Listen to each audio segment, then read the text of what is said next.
Students, आज जो परीक्षा हुई थी हिंदी की सीबीएसई की, उसका हम लोग आंसर बताने जा रहे हैं। आप कृपया ध्यान से देखें। आपको इसमें वस्तुनिष्ठ ऑब्जेक्टिव्स क्वेश्चन दिए गए थे, तो उनका आंसर क्या होगा देखिए।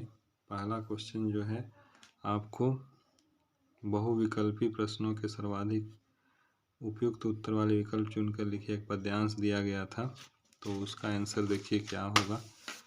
उसमें दुनिया में करुणा की कमी पड़ गई है, पंथी का आशय है, लोगों में संवेदना समाप्त हो गई है। करुणा की बर्फ पिघल नहीं रही, पंक्ति में बर्फ पिघल नहीं रही का मतलब है लोग दूसरों के दुखों से द्रवीभूत नहीं हो रहे हैं। 2 का बी नंबर ये वाला होगा। दूसरों के दुख दर्द के प्रति सहानुभूति दिखाने वाले लोग नहीं, इस भाव को व्यक्त करने वाली पंक्ति है, कहीं पानी का कोई ऐसा पारदर्शी टुकड़ा नहीं।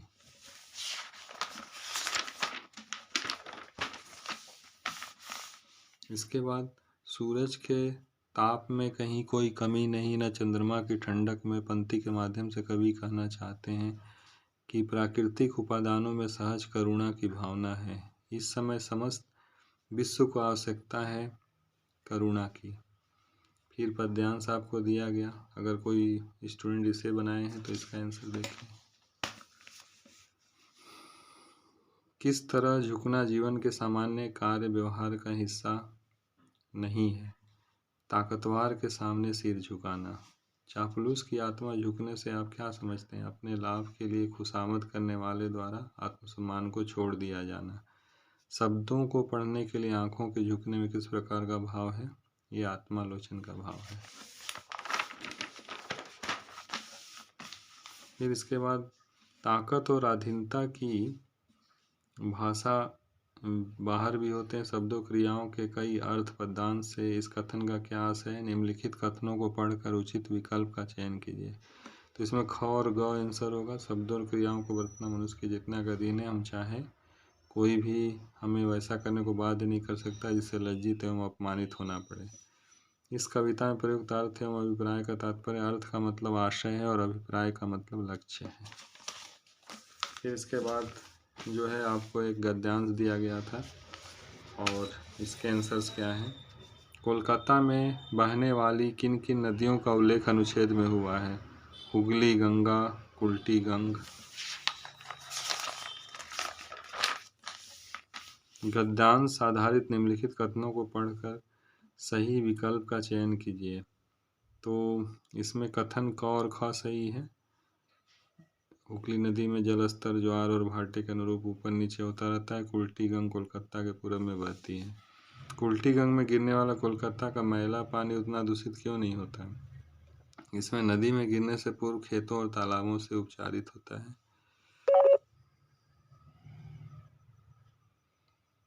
निम्नलिखित कथन ए और कारण आर को पढ़कर उपयुक्त विकल्प चुनिए। कथन ए और कारण आर दोनों सही होंगे जो उसमें दिए गए हैं। कोलकाता में हुगली नदी अपना मैला पानी क्यों नहीं बहा सकता? हुगली में समुद्र पानी वापस भेजता है, अपशिष्ट लौट सकता है।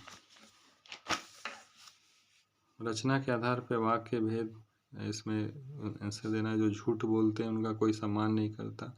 इसके सरल वाक्य में रूपांतरित करने पर वाक्य होगा, झूठ बोलने वालों का कोई सम्मान नहीं करता। थैला उठाकर बच्चा विद्यालय की ओर निकल पड़ा, इसे संयुक्त वाक्य में बदलने पर क्या होगा? बच्चे ने थैला उठाया और विद्यालय की ओर निकल पड़ा। पिताजी थक कर सोए, इसका मिश्र वाक्य क्या बनेगा? सी नंबर होगा, क्योंकि पिताजी नहीं, ये नहीं होगा, ये गलत है। पिताजी थक गए हैं इसलिए सोए हैं, यही इसका आंसर होगा, ए नंबर। निम्नलिखित वाक्यों में सरल वाक्य पहचान कर नीचे दिए सबसे सही विकल्प चुनना है। इसमें क और घ सही है। रास्ते और भी संकरे होते जा रहे थे, मीठी झिड़कियां देकर उसने गाय को भगा दिया।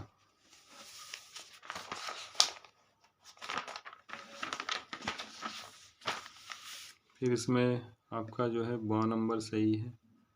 एक सरल वाक्य जो है, नौकरी करने में तनख्वाह तो लेगी ही। मिश्र वाक्य क्या हो जाएगा? वह किताब खो गई जो आपने दी थी। और 3 नंबर संयुक्त वाक्य, या तो पढ़ाई कर लो या टीवी ही देख लो।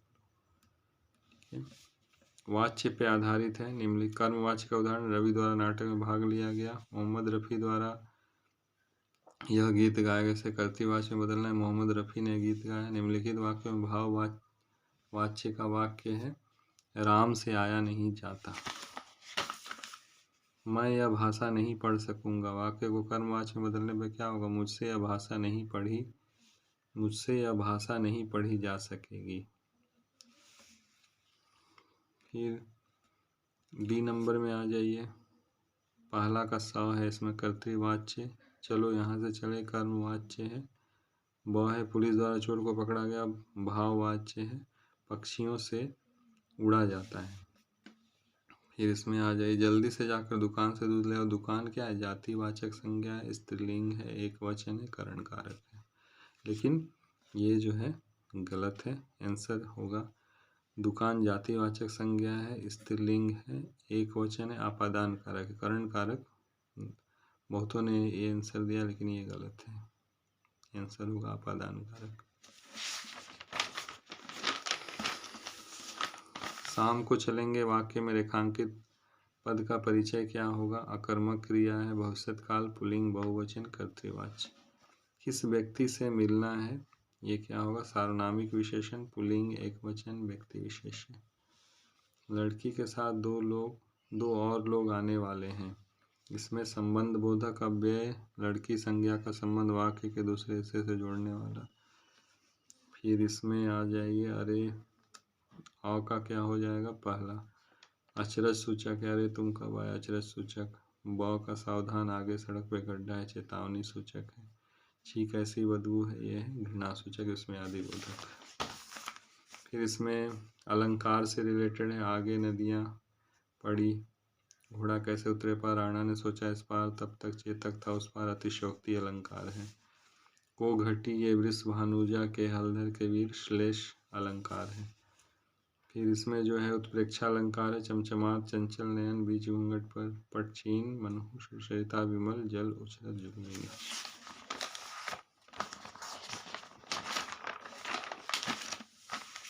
फिर यहाँ पे बी नंबर ऑप्शन हो जाएगा।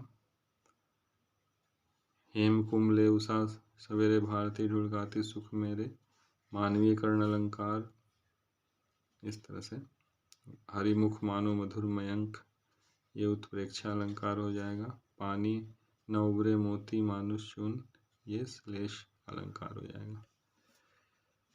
फिर माली आवत देख कर कलियां करे पुकार, ये जो है अतिशय, ये जो है इसमें कोई भी आंसर मैच नहीं कर रहा है। ये अन्योक्ति अलंकार है, या इसे अप्रस्तुत प्रशंसा भी कहा जाता है, अप्रस्तुत प्रशंसा।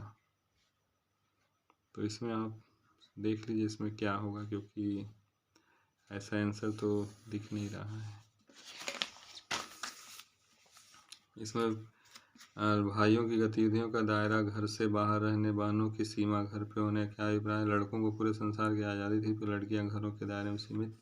घर की दीवारें घर तक समाप्त नहीं हो जाती, ये टोले मोहल्ले घर का हिस्सा माना जाता था। लेखिका अपने पात्रों के विषय में जो बताया है उसके अनुसार असत्य कथन क्या है? जिस मोहल्ले, इसमें कथन असत्य करना है, तो उनकी आरंभिक कहानियों के पात्र बाद के जीवन से आए हैं, यही असत्य होगा, बाकी सभी इसमें सही हैं। पड़ोस कल्चर से अलग होकर हम कैसे होते जा रहे हैं? संकुचित, असहाय, सुरक्षित। कहानियाँ लिखते हुए लेखिका को क्या एहसास हुआ? इतना समय बीतने के बाद भी उन्हें वे लोग अपने हाव भाव के साथ याद थे। नवाब साहब ने खीरे का आनंद किस प्रकार उठाया? तो ये सी नंबर हुआ, खीरों को धोया, काटा, मिर्चा छिटका और फिर फेंक दिया। शहनाई के विषय में नौबत खाने में विवादित के आधार पर कौन सी बात असत्य है? अवधी पारंपरिक लोकगीतों में शहनाई का उल्लेख है। और फिर आपको जो है एक पद्यांश भी दिया गया था, इसमें क्वेश्चन हो जाएगा। इसका मुख्य गायज, ये गूंज प्राचीन काल से मिल रहा है, पुराने युग से है। मुख्य गायक अंतरे की जटिल तानों के जंगल में क्यों खो जाता है? अपने ही गाने की लय में डूबकर भटक जाता है। संगतकार किस तरह से मुख गायक की सहायता करता है? मुख गायक के भटकने व स्थायी को संभाल कर। इसमें आपका जो है तीनों आ जाएंगे, क ख ग तीनों आ जाएंगे। तार सप्तक में गाय का गला क्यों बैठता है? गाते गाते वो थक जाता है। लक्ष्मण ने वीरों को क्या लक्षण बताया? वीर युद्ध में पराक्रम दिखाते, न कि अपनी बड़ाई खुद बताते हैं। फिर अट नहीं रही कविता के आधार पे फागुन में बदलाव होते हैं। ये होगा पेड़ पे लाल हरे नए पत्ते आते, चारों तरफ फूल की याद सुवासित हवा चलती है। फिर ये वर्णनात्मक प्रश्न आ गया। तो हमारा मकसद सिर्फ इतना ही बताना था, ये तो आपने बनाया ही होगा। Best of luck.